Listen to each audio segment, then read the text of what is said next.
ఈనాడు 200 కోట్ల ప్రయాణికులు మహిళా ప్రయాణికులు మైలురాయి వేడుకల కార్యక్రమంలో ఆర్టీసీ నిలదొక్కుకోవడానికి మహిళలు ప్రయాణిస్తున్నటువంటి రవాణా ఛార్జీల్ని ఎప్పటికప్పుడు ఆర్టీసీకి చెల్లిస్తూ అండగా నిలిచినటువంటి గౌరవ ఉప ముఖ్యమంత్రి బట్టి విక్రమార్క గారికి రోడ్లు భవనాల శాఖ ఆర్టీసీ బస్సు నడవాలంటే కోమటిరెడ్డి వెంకటరెడ్డి అన్న రోడ్డు బాగుండాలి.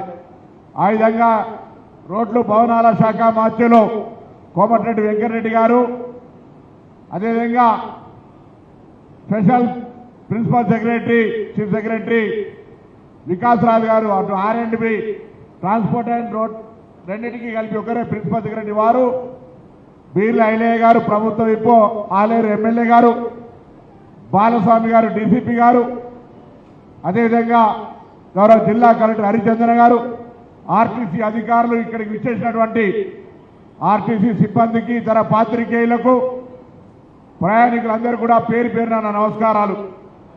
ముందుగా తెలంగాణ ప్రభుత్వం పక్షాన డిసెంబర్ 23, 9వ తేదీ నాడు గౌరవ ముఖ్యమంత్రి గారి చేతుల మీదుగా, ఉప ముఖ్యమంత్రి గారి చేతుల మీదుగా మంత్రివర్గం ఏర్పడ్డ 2 రోజుల్లోనే శాసనసభ వేదికగా మహాలక్ష్మి కార్యక్రమాన్ని ప్రారంభించినటువంటి ప్రభుత్వంలో ఉన్న పెద్దలందరికీ ధన్యవాదాలు తెలియజేస్తా ఉన్నా. ప్రభుత్వం ఏర్పడిన 48 గంటల్లో ఈ కార్యక్రమం తీసుకుంటే ఆ కార్యక్రమాన్ని భుజాల మీద ఎత్తుకొని ఈరోజు 200 కోట్ల మంది మహిళలను ఉచితంగా ప్రయాణం చేసేటువంటి బాధ్యత తీసుకున్నటువంటి నా ఆర్టీసీ కుటుంబ సభ్యులకు, ముఖ్యంగా డ్రైవర్లకు, కండక్టర్లకు హృదయపూర్వకంగా అభినందనలు తెలియజేస్తా ఉన్నా.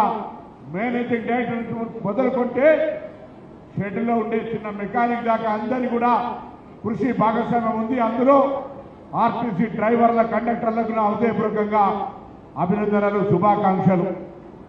అదేవిధంగా తెలంగాణ రాష్ట్ర ప్రభుత్వం ఎన్నికలకు ముందు చెప్పినట్టుగా ప్రభుత్వం ఏర్పడగానే మహాలక్ష్మి పథకం కింద మహిళలందరికీ కూడా అవ్వగారింటికి వెళ్ళాలన్నా, అత్తగారింటికి పోవాలన్నా, పాఠశాలకు పోవాలన్నా, దవాఖానకు పోవాలన్నా, గుడికి పోవాలన్నా, ఎక్కడికి వెళ్ళాలన్నా ఆర్టీసీ బస్సు చేయెత్తుతేనే వారి గౌరవాన్ని పెంపొందించే విధంగా ఆర్టీసీ బస్సులు మహిళలకు సేవ చేసినాయి.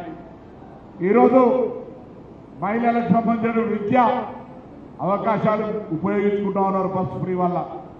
ఇంతకుముందే మా ఆర్టీసీ అధికారిని చెప్పినట్టుగా వాళ్ళ ఆరోగ్యానికి సంబంధించి లేదా భక్తి కోరికల్ని దేవాలయాల సందర్శన ద్వారా, లేదా షాపింగ్ కావచ్చు, లేదా బంధువుల ఇంటికి కావచ్చు, ఇలా అనేక రకాలుగా ఈరోజు మహిళలు ఈ అవకాశాన్ని వినియోగించుకున్న వారందరికీ అభినందనలు.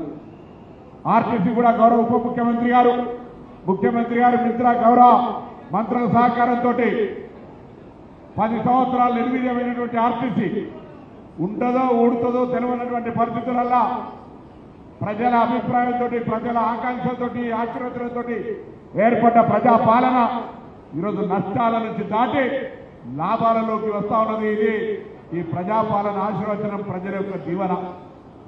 10 సంవత్సరాలు బస్సులు కొనలే, ఇప్పుడు కొత్త బస్సులు కొనుగోలు చేస్తా ఉన్నాం. 10 సంవత్సరాలు రిక్రూట్మెంట్ జరగలే, ఇప్పుడు రిక్రూట్మెంట్ జరుగుతూ ఉంది. కార్మిక నియామకాలు జరుగుతూ ఉన్నాయి. కార్మికుల సంక్షేమానికి సంబంధించి అనేక పాత బకాయిలు చెల్లిస్తూ గత ప్రభుత్వం పెండింగ్ లో పెట్టిన బకాయిలు, కార్మికులకు సంబంధించిన సొమ్మును కూడా ఎప్పటికప్పుడు తీర్చే ప్రయత్నం చేస్తూ అనేక సందర్భాల్లో ఇబ్బందులు పడ్డప్పటికీ కూడా కార్మికుల సంక్షేమాన్ని ఎక్కడ కూడా మరవకుండా వారి సంక్షేమాన్ని ముందుకు తీసుకొని పోతా ఉన్నాం. ఇలా ప్రయాణికుల సౌకర్యం, కార్మికుల సంక్షేమం, సంస్థ అభివృద్ధి, సంస్థ యొక్క పురోభివృద్ధి అనే ఆలోచనతోటి ముందుకు పోయే సందర్భంలో తప్పకుండా ప్రభుత్వం సహకారం ఉండాల్సిందే. కార్మికుల సంక్షేమం ఈ సంస్థ చూడాల్సిందే అనేటువంటి లక్ష్యంతో పోతా ఉన్నాం. ఈరోజు ఈ ప్రభుత్వం పేదలకు సంబంధించి అనేక కార్యక్రమాలు, రైతులకు సంబంధించి, మహిళలకు సంబంధించి అనేక కార్యక్రమాలు తీసుకునే భాగంగా ప్రయాణికులకు ఉచితంగా ప్రయాణం చేసే సౌకర్యంతో పాటు వాళ్ళని ఎందుకు యజమానులను చేరాలని రాష్ట్రంలో ఉన్న మహిళా సంఘాలతోటి బస్సులు కొనుగోలు చేయించి ఆర్టీసీ నడిపి మొన్ననే గౌరవ ఉప ముఖ్యమంత్రి గారి చేతుల మీదుగా ఆర్టీసీ సంస్థ తరఫున ₹1 కోటి వాళ్ళ కిరాయి చెల్లించిన 150 బస్సులకనే మాట సందర్భంగా మనం చేస్తా ఉన్నాం. ఇంకా బస్సుల కొనుగోలు సంఖ్యకు సంబంధించి ఆ మహిళా సంఘాలతోటి బస్సులు కొనుగోలు చేసే పరిక్రమ ఇంకా కొనసాగుతూ ఉంది. ఈ విధంగా అనేకంగా ఆక్యుపెన్సీ రేటు పెరిగింది, మహిళల ప్రయాణ సంఖ్య పెరిగింది.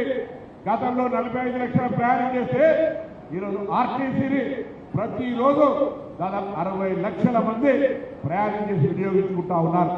ఆ విధంగా 67%, 65% ఆక్యుపెన్సీ రేటు 97, 100% దాటి బస్సులు నిండిగా మహాలక్ష్మి కలకలతోటి ఆర్టీసీ ముందుకు కొనసాగుతోంది. అలా ఆ విధంగా ఉన్నటువంటి ఆర్టీసీ అన్ని రకాలుగా ఆదాయాలు పెంచుకోవడానికి కూడా ప్రయత్నం చేస్తూ మరి కార్మికులకు సంబంధించిన అంశాలు కూడా చూస్తూ ఉంది. ఇంకా చిన్న చిన్న అంశాలు చేయాల్సి ఉన్నాయి. మీకు తెలుసు 10 సంవత్సరాలు ఆర్థిక విధ్వంసం జరిగిన తర్వాత ఒక మనిషి కోలుకోవడానికి, ఒక సంస్థ మెరుగుపడడానికి ఎంత సమయం పడుతుందో ఆ సమయాన్ని తీసుకొని ముందుకు పోతా ఉన్నాం. తప్పకుండా భవిష్యత్తులో ఆర్టీసీ, తెలంగాణ ఆర్టీసీ దేశంలోనే రోల్ మోడల్ గా ఆదర్శంగా నెంబర్ 1 వచ్చే విధంగా కార్మికుల కృషి సహకారంతో ఉంచడానికి ఈ ప్రభుత్వం ఎప్పుడు అండగా ఉంటుందనే మాట మరొకసారి మనం చేస్తూ ఇన్ని కార్యక్రమాలు కొనసాగడానికి సహకరిస్తున్నటువంటి ప్రభుత్వ పెద్దలందరికీ ధన్యవాదాలు తెలియజేస్తూ మరొకసారి తెలంగాణ వ్యాప్తంగా ఈరోజు 97 బస్ డిపోల్లో 341 బస్ స్టేషన్లలో ఈ కార్యక్రమాలు కొనసాగుతూ ఉన్నాయి. గౌరవ ప్రజాప్రతినిధులు, అధికారులు మహిళలతో వేదికగా అనేక రకాల కార్యక్రమాలు రూపొందించి ఈరోజు 200 కోట్ల మైలు రాయి, 6,800 కోట్ల రూపాయలు విలువ కలిగినటువంటి ఉచిత ప్రయాణం ప్రభుత్వం సహకారం అందించి ఈ తెలంగాణ అక్కా చెల్లెల ఆశీర్వచనం వచ్చింది. ఆ అక్కా చెల్లెల ఆశీర్వచనం భవిష్యత్తులో మరింత ఉండాలని ఆకాంక్షిస్తూ తెలంగాణ అక్కా చెల్లెలందరికీ